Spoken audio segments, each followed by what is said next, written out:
I'm home. I just got back from being on the road for 32 days straight. Not every single day were we traveling. I'll get into that here in a little bit, but mid-July, my husband and I packed up my motorcycle and our camper, and we went to Milwaukee, Wisconsin for the Harley-Davidson 120th anniversary rally. I was there to go on a press ride for the new Harley-Davidson CVO and just to enjoy the rally as a whole. Immediately after the Harley-Davidson 120, we hit the road again and headed over to South Dakota. First off, we stayed in Mitchell, South Dakota, just to kind of kill a couple days in between our next event, which was the Get On ADV Festival that happened in Sturgis, South Dakota. Obviously, since we were already in Sturgis for the Get On ADV Fest, we stayed in Sturgis for a remaining 3 weeks to participate in the Sturgis Motorcycle Rally. If you guys haven't seen any of those videos, please go back and check out a couple of my videos that I posted over the past 30 days if you want to see the shenanigans we got into. But this video is going to be talking about things I learned living on the road for a month, and things I would do differently, and things I will never do again altogether. I have had 1,000,001 questions about these sunglasses. I know you guys have seen them on my channel before.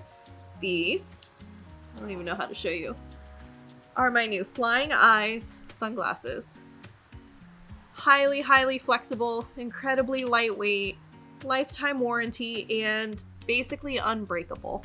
I can show you that in later videos, but I want to let you guys know that I have 10% off to these sunglasses linked down in the description of every single video. And you can also get your prescription if you need actual vision to help you out. So just wanted to get that out of the way because I know I'll get asked in the comments of this video. The longest I've ever been away from home was this past January 2023. I left Ohio and I drove down to Florida, and I lived in Florida for an entire month with my motorcycle. As a YouTuber who decided to start a channel about riding motorcycles, I kind of fucked myself by living in Ohio, and I have tried certain things, doing certain things in the wintertime that doesn't have so much to do with motorcycles and riding, but YouTube doesn't like that. Viewers don't like that. When you build an audience around one specific topic, when you try to stray away from that,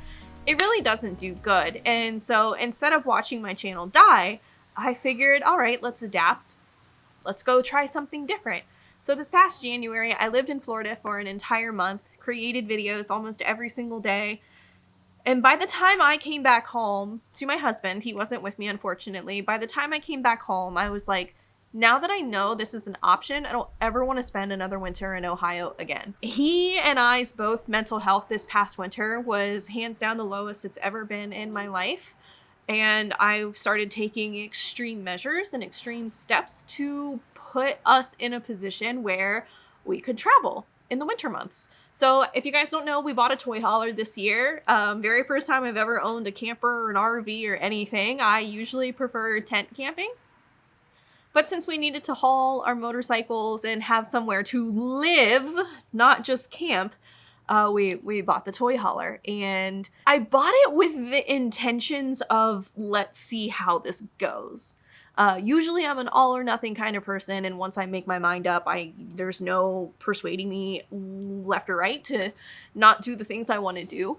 But I fully intentions went in on this toy hauler, and I was like, let's just see what happens. If it turns out that I have to turn around and sell it because it didn't work out, then yeah, I'll probably lose a couple $1,000s. They're not an investment. Toy haulers are quite literally a money pit. But I just wanted to see how it went. So we trailered the toy hauler and the motorcycles to Laconia, New Hampshire earlier this summer.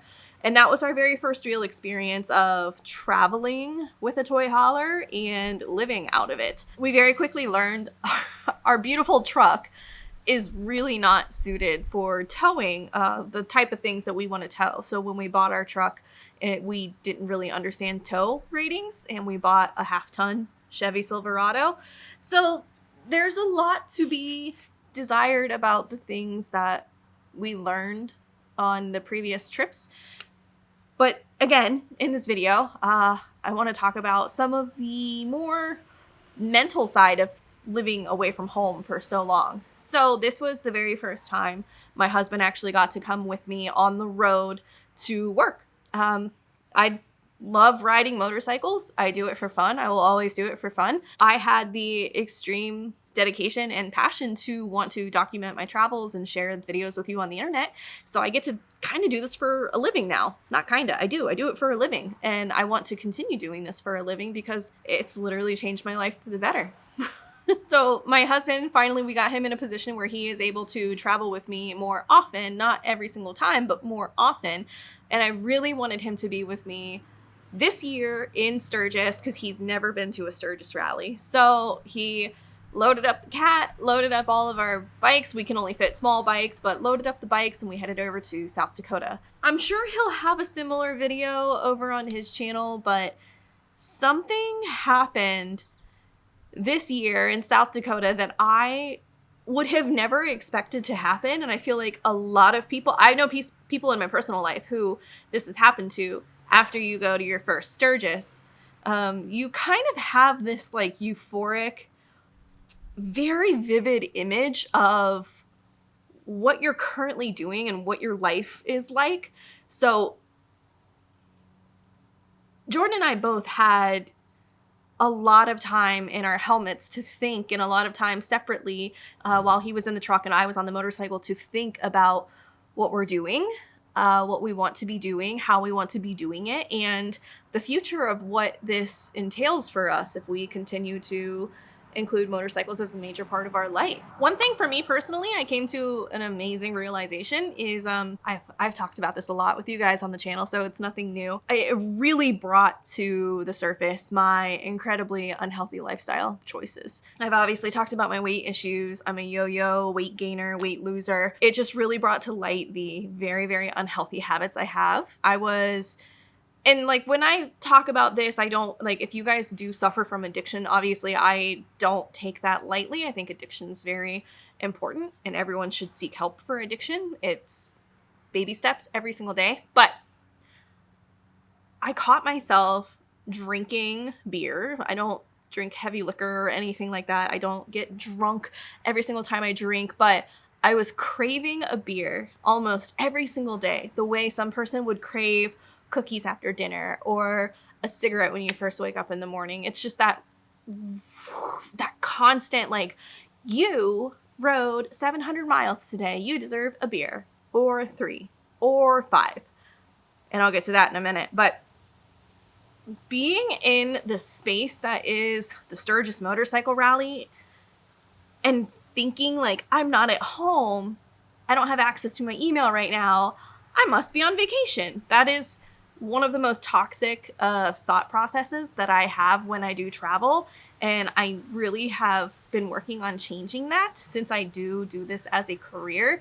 I am working and I need to realize, like, you don't have to have a beer every single day. Like, look at how much weight you've gained. Look at how inflamed you are, stuff like that. And I don't need to go way down that rabbit hole, but it was very much brought to light during Sturgis because I had some friends come in town.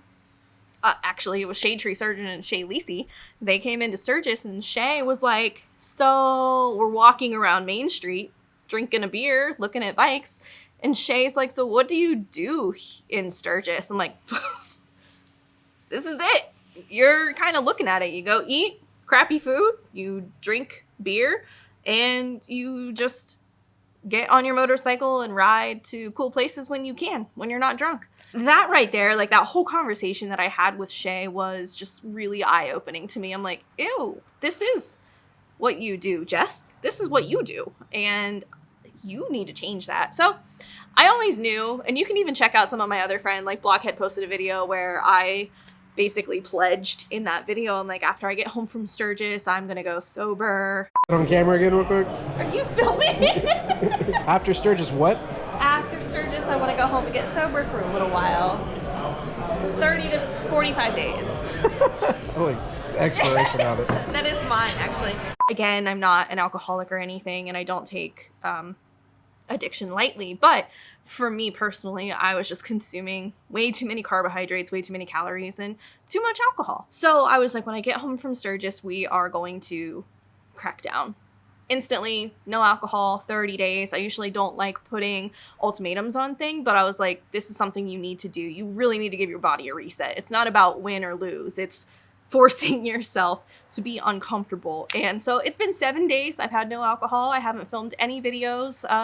I've really just been decompressing at home since getting home from Sturgis. I've been home for 4 days, but it has been 7 days since I've consumed alcohol.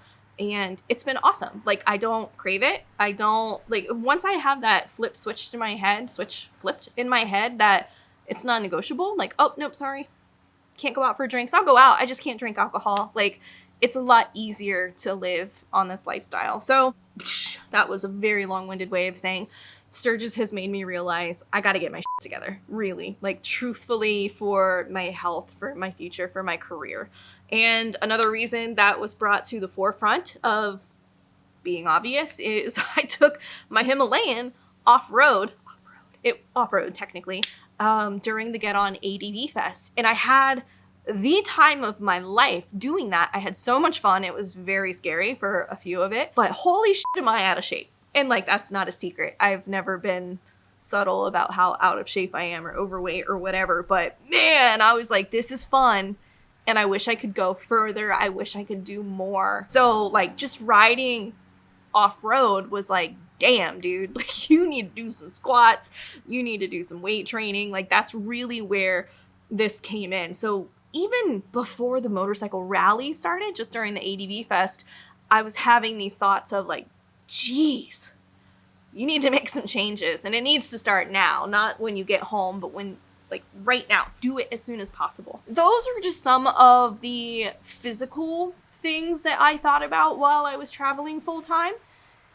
Convenience is awesome, but it's really, really unhealthy for me personally. And I just need to figure out how to find that balance between like enjoying my life and my friends and being social and still not putting myself in an early grave, essentially. But something else that happened while I was in the Black Hills that I know a lot of other people that I know personally have experienced is you kind of just want to do better when you come home. You come home and you're like, what a euphoric moment in my life. I got to ride motorcycles in some of the most beautiful roads of the country and see scenes that not everybody gets to see every day. You know, I'm from central Ohio, so just being out in those hills, it's magical. I don't care who you are. So I kept thinking of, why am I here? I'm here because I like to ride motorcycles.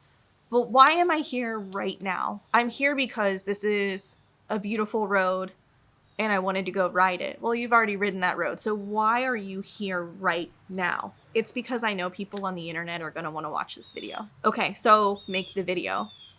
All right, I'll make the video. Well, you've already said that, so think of something new. Well, you've already shown that, so go somewhere different. Well, your camera messed up, so just give up. Throw it all away in general. So these constant nagging things that are always in the back of my mind when I press record, or even when I don't press record. I will be honest with you guys. I did a lot of riding this year that I didn't film. I did a lot of hanging out with my friends that I didn't film. There's no need to film and storytell every single aspect of my life just because that little nagging voice in my head says, you should make a YouTube video out of this. Now you shouldn't. I mean, honestly, I wish I could. I wish I could film every single thing in my life and edit it into a fun, entertaining video, because I personally like going back and rewatching that stuff. But there was just something about this year where I was torn. I was like, you need to make an incredible video. You also need to sit back and find balance and enjoy being in the present. And that is one thing I can tell you guys, filming videos, I don't feel like I'm actually there. All I'm thinking about is looking through a viewfinder and showing other people where I'm at without actually seeing it with my own eyes. So, reeling it back in, I had this kind of epiphany of where I want her two wheels to go in the future. And I'll tell you guys right now, I've always tried my best to be as honest as possible and let you know that I'm not an amazing world traveler. I'm not an amazing cinematographer. I personally don't ever hope to be, because that just keeps building pressure on things I create. I still just want you to know that I'm a normal woman. I have a mortgage. I have a fat cat. I have a loving husband, a wonderful family. I live in Central Ohio, and I just so happen to really like riding motorcycles. And I feel like that's so relatable with a lot of people because that's 90% of riders. You know, not every single person that owns a motorcycle can take months off at a time and travel the world and do amazing stuff. Just hobbyists. And that's what it started for me. I was a hobbyist. I decided to learn something new, and it completely transformed my life. So, not a hobbyist anymore, I guess. But it put me into this odd parallel position of, what are you gonna do next? You know, obviously you can't stay out here in these beautiful roads for the rest of your life and film videos every day, and I don't want to do that. That sounds exhausting. What am I gonna do? How am I gonna continue to tell these mundane daily life stories on two wheels so that people are still interested? And I know this video is like a lot to take in. It's a talking head video. These obviously never really perform well, but I like to do these every once in a while to feel like I get to reconnect with you because I read your comments, every single one. So if this is the first time you're watching this video, or if it's the first time you've seen my channel, even if it's not the first time, it would be really cool if you guys could subscribe so that we can keep growing together and building new things and experiencing new things.